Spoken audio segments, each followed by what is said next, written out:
the left, and every spot in between. In our Big Ten Climate Talk episodes, we'll talk to a wide variety of climate leaders outside of CCL to learn more about how we can all work better together.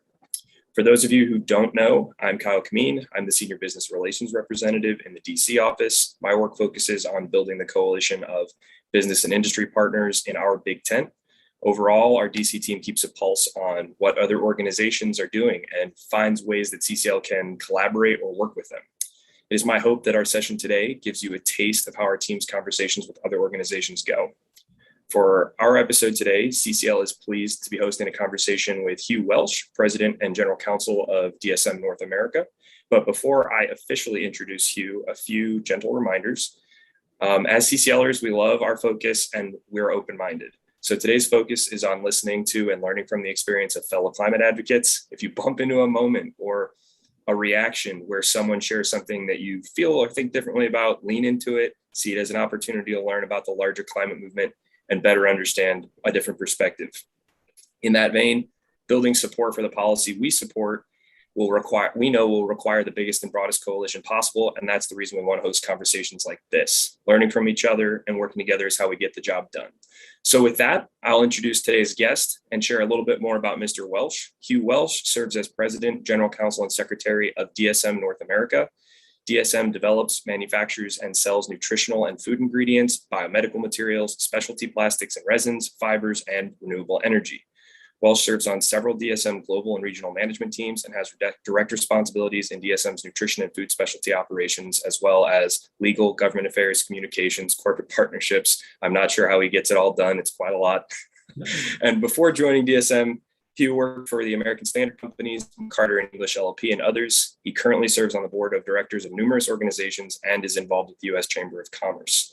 As a personal aside, Hugh is a lawyer and I'm in law school at night, so I'm sure he can warn me of all the pitfalls in the future. Hugh, is there anything else that you'd like folks to know before we jump into the conversation? No, that was quite a mouthful. I think I need to ask for a raise. I never really appreciated that I had all these different jobs, but I guess you could say that I have one of the most eclectic jobs out there, which is, and it's a fantastic job. So I'm happy to be here, Kyle.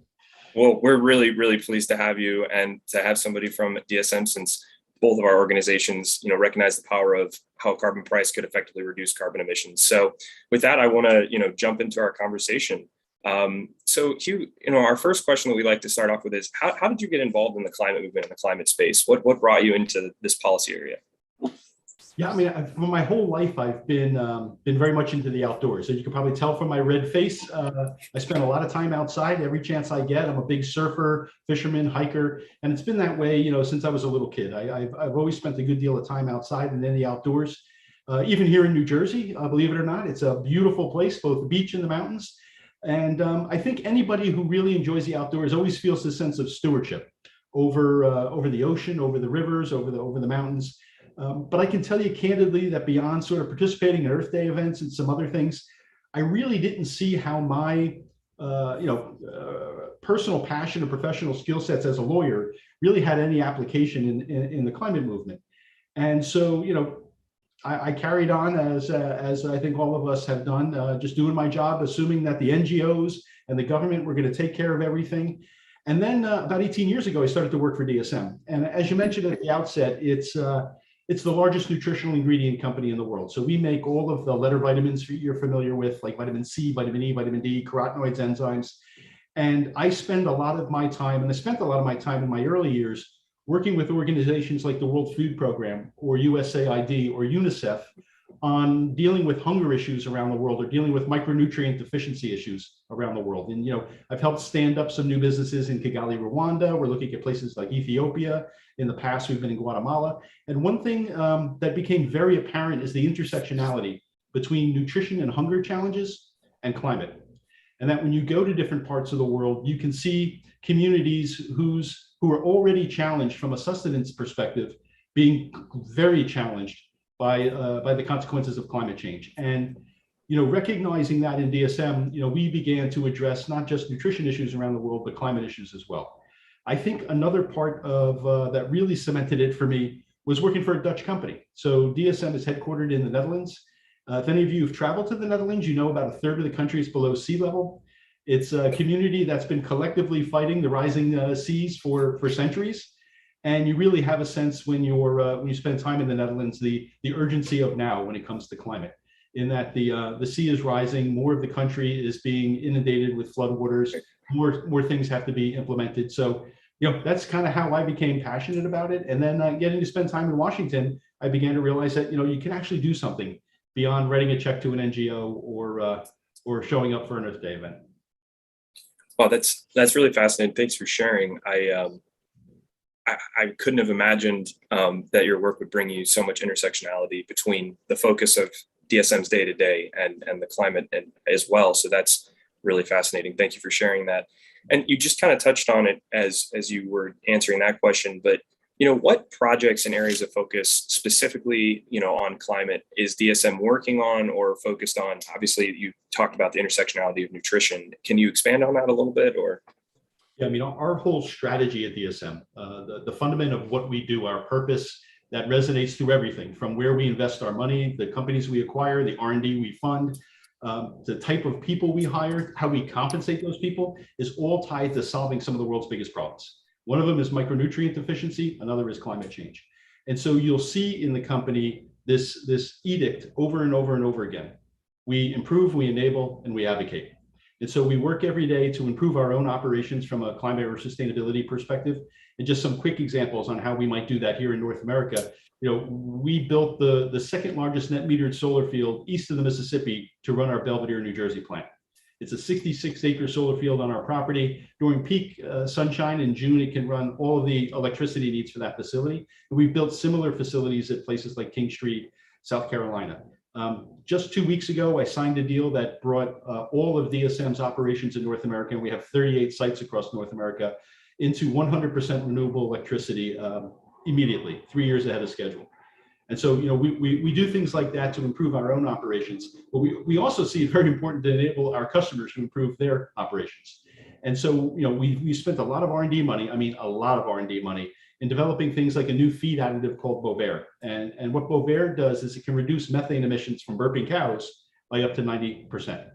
And many of you are probably familiar with the impact that methane has as a greenhouse gas, but also that animal agriculture can have. And so we're working very hard to improve the environmental sustainable footprint for a lot of our customers in sort of the animal agriculture space, but also the human nutrition space. And last and definitely not least, and I think it really sets DSM apart as a large multinational, is that we recognize the need to use our modest social and political capital to drive change in places like Washington and capitals around the world.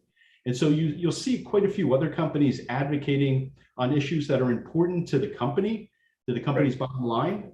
But a company like at DSM, we also think we should get behind climate legislation in the U.S., even if it doesn't have a direct impact on our operations, because hey, we all know business can't survive in a society that fails. Well, I think you just made 2 points that are particularly, poignant to me. And the first is, that DSM is being aggressive. You're a first mover here, moving up your timelines to be, 100% clean energy. You're setting commitments and then still pushing the envelope beyond that, which is really, that's good to hear. As a consumer, it's nice to hear that there are companies out there being so aggressive. And then additionally, my previous role before I came to CCL, coming from the kind of corporate government relations world, I know exactly what you're talking about the lack of desire or kind of risk aversion that comes with that, where if it's not related directly to a company's bottom line or to their day-to-day operations in a way that is only one step, not two or three away from the business, they don't want to engage. And so I think you make that the point you make about, hey, we have a little bit of capital, we're just going to decide we're going to do this, makes what DSM's doing even more special, I think, in the space. And I just wanted to share that. Yeah, just to build on it for a second, you probably see it even more than I, a great big disconnect oftentimes between the rhetoric that comes out of the C-suite. So the CEO of these big companies making proclamations and making commitments as to what they're going to do with respect to climate. Yet the government affairs shops and the K Street lobbyists in Washington are never going up on the Hill and advocating on climate-related matters. And even more importantly, and we could discuss it maybe a little later around the chamber, is, companies never really look at their trade associations and see what the policy of the trade association will be on climate, and use that trade association as leverage to drive climate related matters. I think that's an underutilized and very impactful tool that we try to encourage more and more companies to do, and we do that ourselves. Couldn't agree more. And I know you've worked hard on the chamber angle, and we can definitely talk about that more. I think one thing about what's something when DSM's working in the space, obviously there is, as we were just discussing, with the kind of atmosphere around corporate government relations, culture, et cetera, maybe that's something in this angle. What is something that, people, climate advocates or consumers kind of assume about DSM's work in this space that isn't actually true, or lack of work in the space that's not actually true? I mean, I'll start with, with a company named DSM, with the acronym DSM, there's a lot of confusion out there. Some people think we're the DSM-4, the psychological diagnostic testing company. We are not. Oftentimes, when I give talks like this, there's some confusion as to whether or not you can get shoes at DSM. We are not DSW, nor are we Des Moines, Iowa Airport, which has the call sign DSM, although that comes up if you do a search for DSM many times.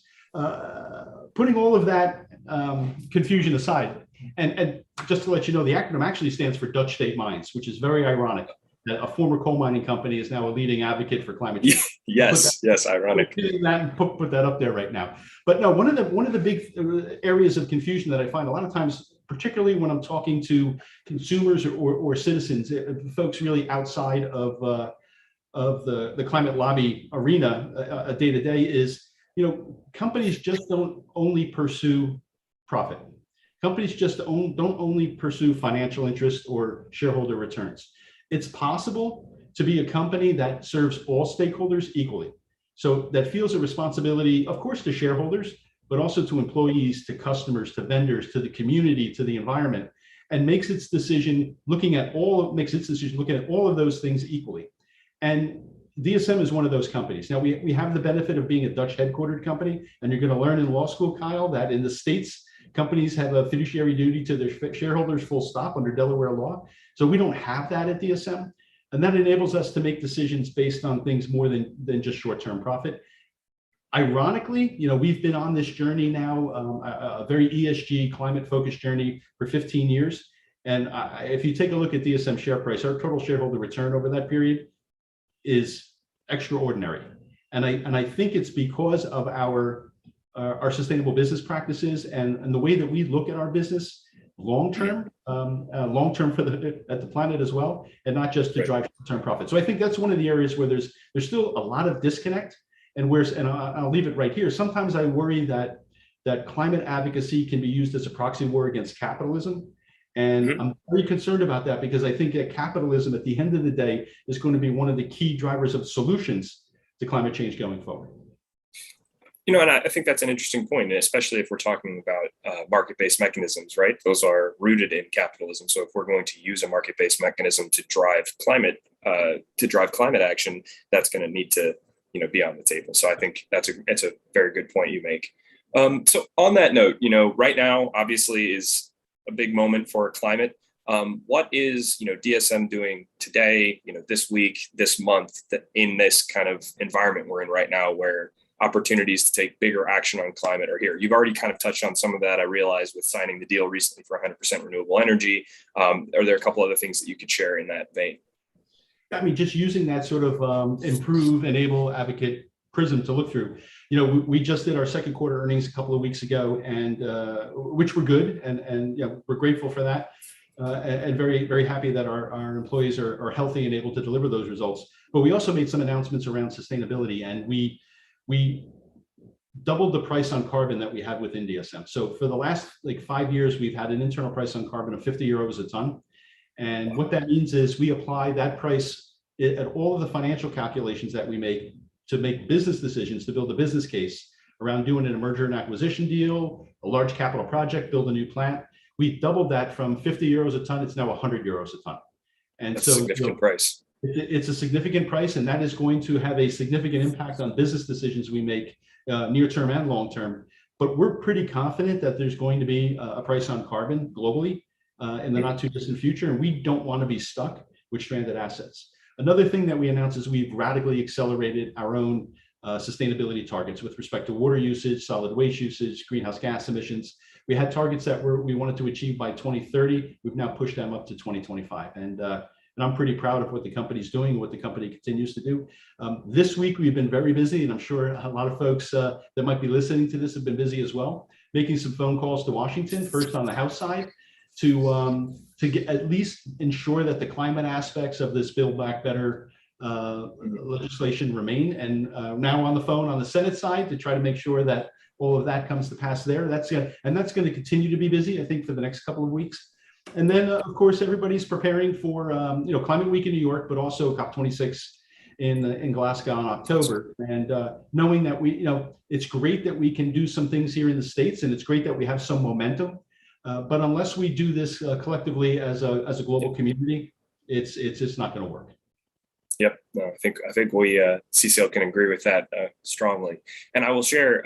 We've obviously I don't know how much you've heard about our campaign to reach out to the Senate and the House, but I can share that we had a 3-week campaign on the Senate where we generated almost 53,000 calls and emails into the Senate, hit every office and exceeded our goals in 45 out of 50 states. And then in the House, where we have another week left, I think, of the campaign, maybe 2, and we were at 91% of our goal there. So we're making sure that they hear it's time to take action on climate. That is super impressive, and you have a mighty army that you've you've mobilized to do the work. Yep. We are fortunate to have such driven volunteers. There's no question.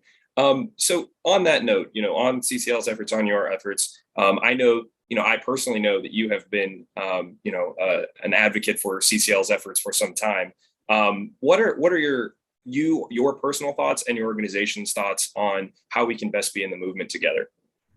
Yeah, I love doing member calls with CCL members. I love it. I spend a lot of time on the Hill, previously in person, now virtually, and it's a very different conversation with a member when you're, a business leader, and than it is when you bring folks in the community in who share such passion and are so knowledgeable. It's really, for me, a refreshing experience, and I find all of that passion and enthusiasm really infectious. So it's wonderful to have the opportunity to do that. You have over 500 chapters, you have tens of thousands of members, all of whom I'm assuming are at one point in time working for companies, big and small. I would encourage them to try to get those companies engaged in the process. I don't think many companies fully appreciate the power of their advocacy, using that social and political capital to put it to work for something that's not specifically related to the company. And I think that it's because nobody's ever asked them to get involved. Another area is, they're all part of communities. Many communities have local chambers of commerce. Get those chambers of commerce to call up to the mothership and say, this is an important issue for us. We'd like you to be our ally. We'd like you to support members who support climate action. It cannot be overstated how important the Chamber of Commerce is in Washington and how much influence and sway they hold over, particularly Republican members. They could be a blocker to all that we're trying to achieve, or they could be a force for good. And being the eternal Pollyannish optimist that I am, I really hope that they can be a force for good. So those are just a few ways I think that we can work more closely together. Last, I would say invite more business leaders to participate in the CCL member call-ins. I think those business leaders will also share that sort of enthusiasm and passion and take it back to the business and take it back to their own employees. No, that's all really helpful. Thank you. And we definitely agree on trying to activate this, state and local chamber angle. We did a training on that at our last national conference, and we have some volunteers in some key states that are really engaging their local chambers on a regular basis, having meetings, talking about pricing. So hopefully we can continue that advocacy and continue to build it out. Your organization has an internal price on carbon. So the organization has decided that a price is a powerful mechanism.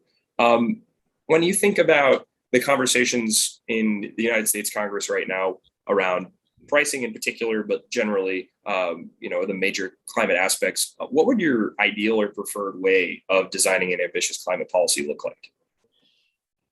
Yeah, look, I do think that there are quite a few ambitious actions and objectives in the current legislation that's pending. I mean, I'm going to be candid with you. Some of it was unimaginable to me just a few years ago that these types of things were even possibly achievable. So I do think we've come a long way. The one thing that we don't have and we desperately need is that meaningful, durable price on carbon. With a border adjustment mechanism so that American competitiveness is not hurt, that in fact it can become a means to drive American competitiveness going forward, because it will spur innovation in the space, like that Bovaer feed additive product. There are hundreds of other opportunities, I think, and it will get people to begin to accelerate their transition from fossil-based energy, in particular, to more renewable energy. I think that we need that as a driver more than anything else right now, but it's also the most difficult thing to do. And Washington right now doesn't really want to tackle difficult things. And it's one reason why we see, I guess, a meaningful and durable price on carbon left out of many of the legislative actions that we see proposed, because they see the challenges associated with that border adjustment mechanism. And candidly, they see the debates as to what to do with the proceeds. And, I know CCL is an advocate that those proceeds be dividended back to citizens. And I can appreciate that. And politically, that is clearly the most palatable, I think, course. Right. There are a number of other things we can look at as well as to whether or not some of those proceeds can be used to help fund building more climate resilient infrastructure in places that historically have faced a disproportionate adverse impact from climate related matters. So there's a lot of debate there, but we need to do something to drive that change. Otherwise, it's a lot of rhetoric, a lot of money will be spent, but we won't see the emission reductions quickly that we need to see if we're going to make meaningful change or even meet the president's NDC goals. Yeah, no, and to touch on several of the things you just mentioned, CCL has definitely been, as we're having these conversations, as our volunteers are having these conversations, a big focus for CCL is that, with exactly what you said, if in this current legislative environment, particularly with reconciliation and understanding, things can't be budget neutral like a fully dividended policy would be, well, there is some flexibility there about what can, some of the revenue raised be used for. However, we still are clear about, bottom 40% need to be taken care of. So maybe part of it's used as a dividend, et cetera. And then, I would say the border adjustment piece is a key in this conversation as well. When you think about international trade rules and other, complicating factors, when you have the European Union pursuing that, and now the discussion of including one without an internal price in the United States and what that would mean for international trade law and butting heads with our allies in the space. So I think it's a complicated mess up there right now. It must be why you're going to law school, Kyle. You're going to figure all this out for us. If only. I'll let you know when I do. Well, I know we put a pin in it earlier. I don't know if you wanted to touch a little more on, I know that you have been a staunch advocate for the U.S. Chamber moving forward on climate. I don't know if you wanted to touch a little more on your work internally there and what you've done to advocate for the Chamber being more aggressive on climate and just what those conversations have been like.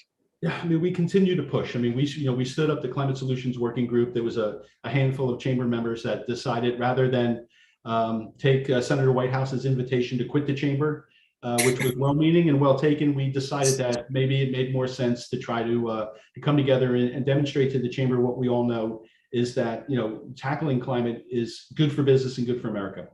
And trying to understand the positions, why the Chamber was taking the positions it was taking, and what we needed to do to change. And interestingly, in our initial conversations with the Chamber around this, and we're going back a few years now, the response was, you know what, Hugh, our members don't care about this issue because they never talk about it. And so our members come up here and ask us about the important work we're doing on tax reform, on immigration reform, on a whole host of intellectual property related matters or trade matters, but we never get member companies coming to the Chamber and saying, we need you to talk about climate.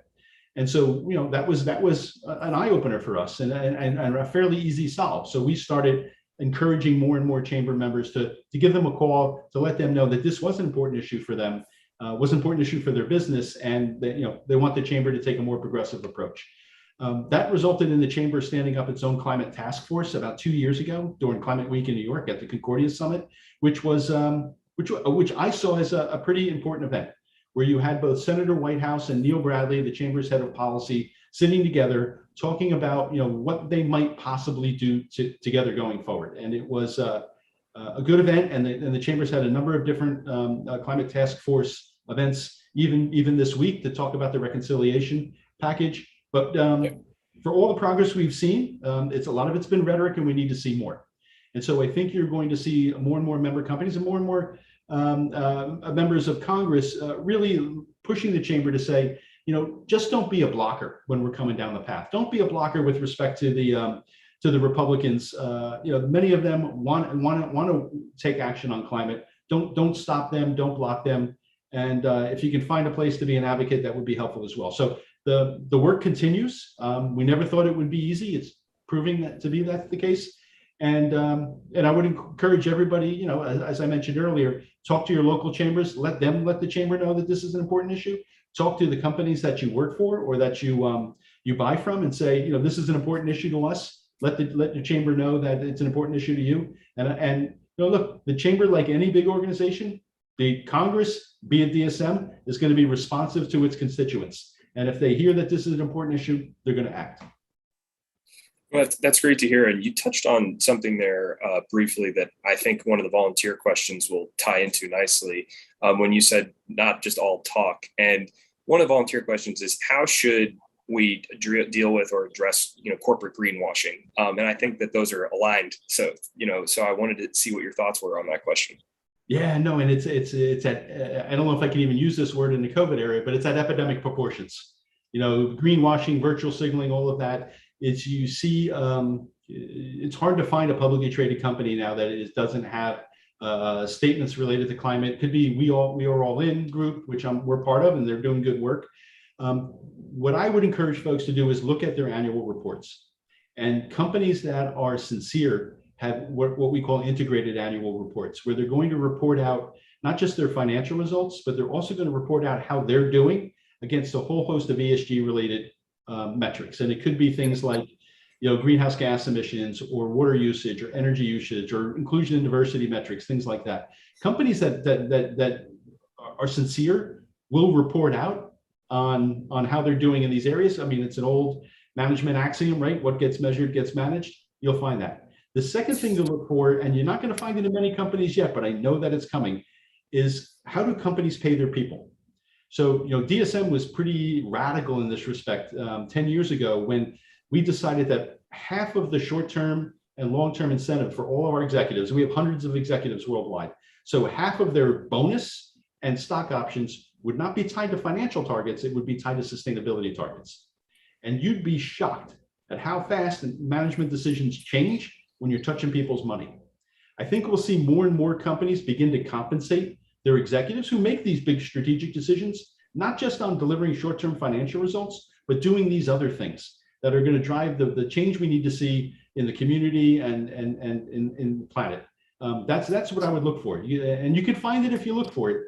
But until companies start getting called out a bit for the greenwashing, you're not going to see that change. But in an era of like radical transparency enabled by social media, it's pretty hard to hide, right? So that it is.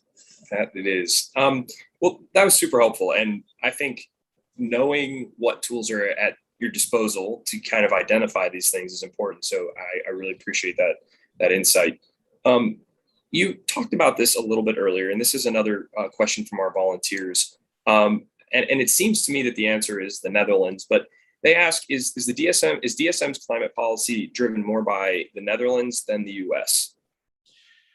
I would say that our co-CEOs that sit in the Netherlands and our executive committee, which is 7 people, sort of sets an umbrella policy, right? This is directionally where we want to go. These are thematically the issues that are important to us. And it makes sense because there are a nexus to our business when you talk about nutrition-related issues, climate-related issues, and for us, inclusion and diversity-related issues. And then in the big regions of DSM, and I'm responsible for the biggest, and here in North America, we decide where do we get engaged. And so we'll make decisions, and I'll go back to those sort of 3 prisms. Where can we improve our different operations? And that's solar fields and renewable electricity and sustainability initiatives. Where can we drive innovation with the customer base we have here to help them improve? And of course, how do we advocate here in the States? And advocacy is done differently in all parts of the world. And one of the things that's great about the US particularly is you can walk in or dial in to your congressman's office anytime you want and have a conversation with him about that issue. That doesn't exist in many other places in the world. And so we try to take full advantage of that here, and also use social media, use trade shows, use trade organizations as a means by which to drive that message as well. So again, big thematic policy is set at corporate headquarters. It becomes actionable here on the ground in the different regions. That's great. And you just mentioned earlier, you mentioned a different organization, the We're All In coalition, and then you just talked about some of the other measures you can take to engage. So obviously, working in this space, it's important to work with other groups and organizations to kind of, gather information and expand your bandwidth. Do you have any other, particular groups or organizations that you partner with and find like really, helpful and focused? Yeah, no, there are so many great organizations out there that are very, very helpful, very focused, and very impactful on this issue. One of them is Ceres, and I'm sure many of your volunteers may be familiar with Ceres. They do tremendous work on climate. They're very, very focused on climate, on renewable electricity, on driving change, not just in Washington, but in each state of the nation. And I would encourage you to take a look at them. It's CERES. Another is WRI, the World Resource Institute. Working again very aggressively here in the U.S., but also around the world. C2ES is another that I think many might be familiar with, and the U.S. Chamber of Commerce Foundation itself. And so the chamber has I guess it's a 501c4 that is the Corporate Citizenship Center that really does a lot of work that pulls together a lot of the sustainability leads from all the major Fortune 500 companies to figure out what they can do collectively to make the country a better place. So that's just a handful. There are many, many, many others. I don't want to leave anybody out, but those are sort of the primary ones, including the CEO Climate Dialogue that I can say I pretty much work through every single day. Yeah, CEO Climate Dialogue, we have relationships with a number of those organizations, and I can say that I've really enjoyed the opportunity to work with CEO Climate Dialogue. They've been great partners. And just out of curiosity, as what for that foundation work with the sustainability leads from those Fortune 500 companies, is that also like a best practices sharing kind of environment where help each other to like be better, do better? That's absolutely what it is. And so, the Chamber Foundation Corporate Citizenship Center will have different focus areas. It could be around circular economy. It could be around climate. It could be around improving food. And they bring in, I mean, the best of the best sort of corporate sustainability folks in meetings large and small to have conversations about what the different businesses are doing and what they might do together. And then the chamber organization can actually stand up pilots in communities to make things happen. And so you've seen pilots in places like Florida and Orlando, where they've tried to get the recycling rate above 35%. And you bring a Coca-Cola in, and you bring a whole host of others in, International Paper to help. From a business perspective, it's a tremendous organization to learn and to get some additional best practices sharing. Great, well, that's extremely helpful. That was more of a personal curiosity, but that's awesome to know. Another question we have come in from a volunteer is, it's a bit long, so here, I'll read it to you. A lot of climate advocates today have given up on the power of markets and trusting in economic levers to make the systemic changes we need in our energy resources, et cetera. What's your best argument for why policy solutions that still utilize market framework are essential as part of the larger toolbox of solutions? Well, if I understand the question correctly, the two paths would be government mandate, government, you shall, blah, blah, blah, or regulatory, yeah, create incentives for movers in the market to drive change.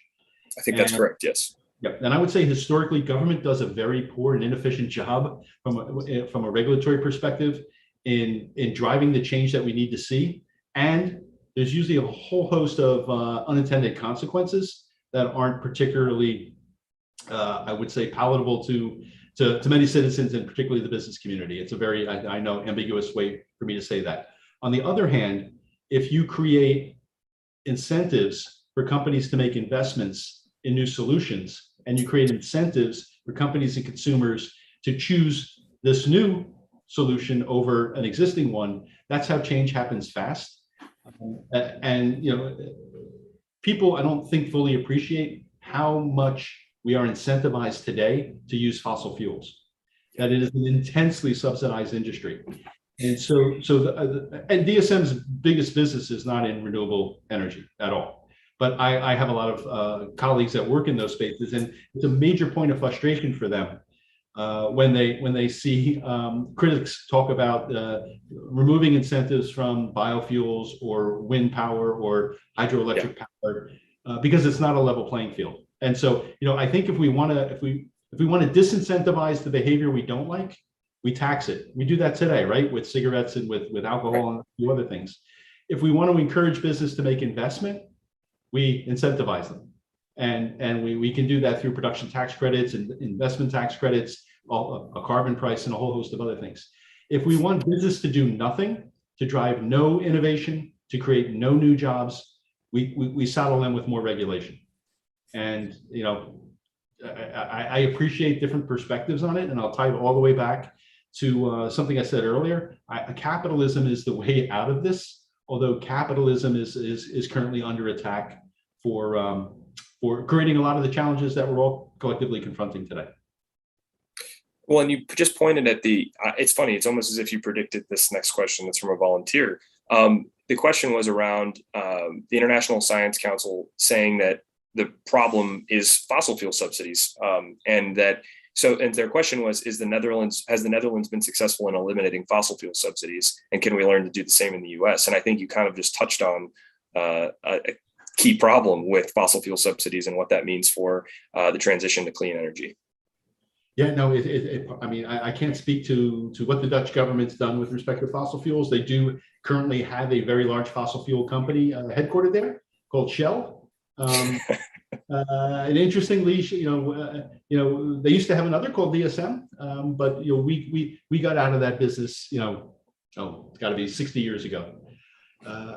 But the challenge is it's very fossil fuels are very, very inexpensive currently relative to solar, wind, nuclear power, and there's a tremendous amount of political connection. And I think many of you probably saw the interview with the ExxonMobil GA guy, and you got, I think, some good insight as to the challenge that we confront today. And just before we started, I was watching television and some of the horrible news of the day, and up pops a commercial from the American Petroleum Institute advocating for more oil drilling, in North Dakota and East Texas. Yeah, and it's hard, it's hard to convince communities. Sometimes it's hard to convince governments to take a longer term view away from the instant boost they might get economically and job and employment wise from encouraging these things, to say it's not sustainable for 10 years. And if we want our children and our grandchildren to inherit an inhabitable planet, we have to stop now. And not just here in the United States, in other parts of the world. And I think that's part of the biggest challenge, is that we're I mean, I don't want to use another Dutch thing, but we're tilted at windmills sometimes when it comes to trying to tackle the fossil fuel industry. I think we need to, the only means by which you drive change there is a price on carbon, because I think that many times the political capital that they have the capacity to wield is just a bit too much to get government regulatory mandates in place. Yeah, I think you pointed to a good part of the problem there, when that is the relationship that already exists. That is the process that that politics already understands. It's the muscle that they've built over 100 years, and that's hard to counter in overnight, or even in a number of years.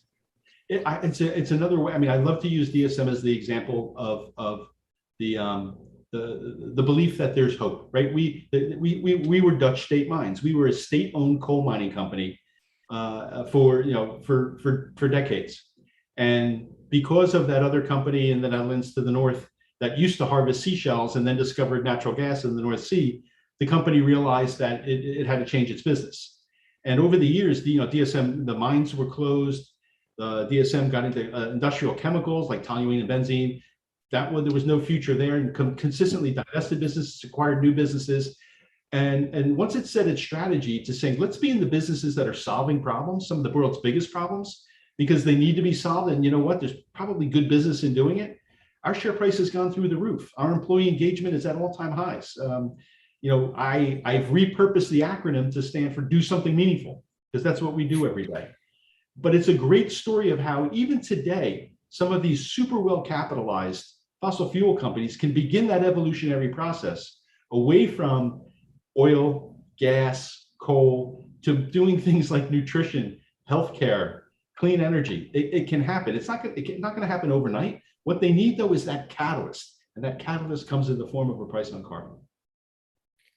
Couldn't say it better. All right. So last question, as we're getting close to time here, that's a little bit unrelated, but what's on the top of your stack right now? What are you reading? What would you recommend to our audience that as a good read? Yeah, I mean, I've had the opportunity to be a guest lecturer a few times at Harvard Business School, which is a lot of fun. And, I can tell you, when I first started doing it about 8 years ago, and I would talk about sort of stakeholder capitalism and, why we do what we do in DSM with respect to nutrition and climate. And I would have students look at me like I was crazy. They're like, Mr. Welsh, you're out of your mind. You're violating Delaware law, Mr. Welsh. Your job is to maximize shareholder value, full stop. And I would fight them. And they were all going to go off and work for McKinsey or Bain or JP Morgan and right. Hedge funds. But something happened over the course of the years. The students stopped fighting me on it and started saying, you're not doing enough. And that was like super encouraging to me, right? Because now we're having sort of the next generation of business leaders coming out of a place like HBS who weren't going to be so focused, hopefully, on that short-term result and looking more at stakeholder capitalism. And the professor who taught that class is a professor named Rebecca Henderson. And Professor Henderson just put out a book last year called Reimagining Capitalism in a World on Fire. And it really is talking about what governments and the business community need to do to tackle climate change. And it's written in, if you know Professor Henderson at all, she's like an amazing speaker, an amazing writer. It's a super engaging book. I would highly recommend that. And then going a little off topic, and it's actually my next call, I have to deal with this, is there's another Harvard Business School professor, Zadal Neely, who just put out a book called Remote Working Revolution. And it's all about how companies are going to have to tackle sort of the future of work and what hybrid working looks like and digitization looks like.